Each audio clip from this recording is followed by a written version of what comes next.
کیا آپ ایک ایسی قوم کے بارے میں جانتے ہیں جن کے نمودار ہوتے ہی دنیا میں تباہی ہی تباہی مچ جائے گی، ہر طرف افراتفری کا ماحول ہوگا، یہ انسان اور انسان کے ساتھ جڑی ہوئی ہر شے کو تباہ کر دیں گے؟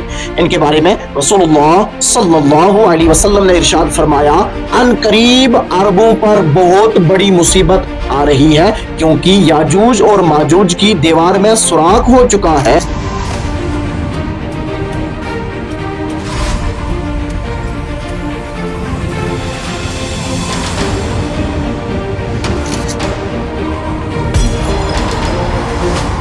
السلام علیکم ورحمۃ اللہ۔ دوستو، آج کی اس ویڈیو میں ہم جانیں گے آخر کون ہے یہ قوم جس قوم کو یاجوج اور ماجوج کہا جاتا ہے، جن کا ظاہر ہونا قیامت کی بڑی نشانیوں میں سے ایک نشانی ہے۔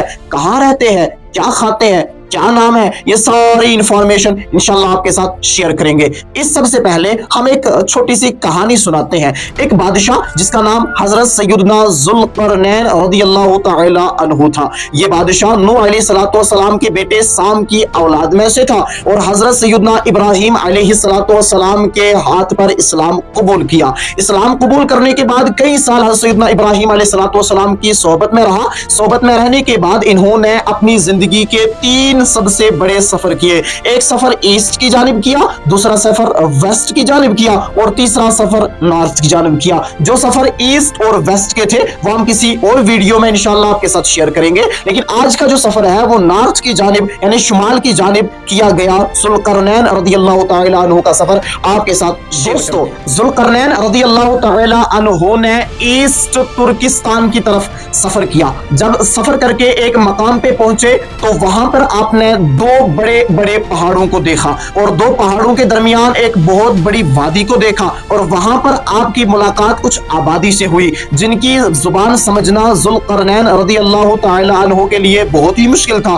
آخرکار اشاروں کی وجہ سے ان کی گفتگو کو سمجھ پائے اور انہوں نے ذوالقرنین رضی اللہ تعالی عنہ سے ایک شکایت کی۔ فرمایا، حضرت ہمارے یہاں پر ایک قوم پائی جاتی ہے جس قوم کا نام یاجوج اور ماجوج ہے، وہ ہمیں ستاتے ہیں، ہمارا جتنا بھی پیداوار ہے اس کو کھا جاتے ہیں، ہمارے پانی کو پی جاتے ہیں اور ہمیں قتل کر جاتے ہیں، وحشی ہے وہ، ان میں انسانوں والی خصلت نہیں پائی جاتی، ہم پہ ظلم و ستم کیا جاتا ہے۔ یہاں سے یاجوج اور ماجوج کی سٹوری جو ہے وہ کھل کے سامنے آتی ہے۔ کون ہے یہ قوم یاجوج اور ماجوج جن کا ذکر قرآن مجید کی دو سورہ کہف کی آیت نمبر 96 ٹو آیت نمبر 100 تک اور سورہ انبیاء کی آیت نمبر 96 میں جن کا ذکر کیا گیا ہے، اور حدیث پاک کی کئی کتب جیسے صحیح بخاری، صحیح مسلم، مسند امام احمد، ابن ماجہ جیسی اور کئی کتب میں ان کا ذکر کیا گیا ہے، اور کم از کم 15 سے 20 تک احادیث میں ان کا ذکر موجود پایا جاتا ہے۔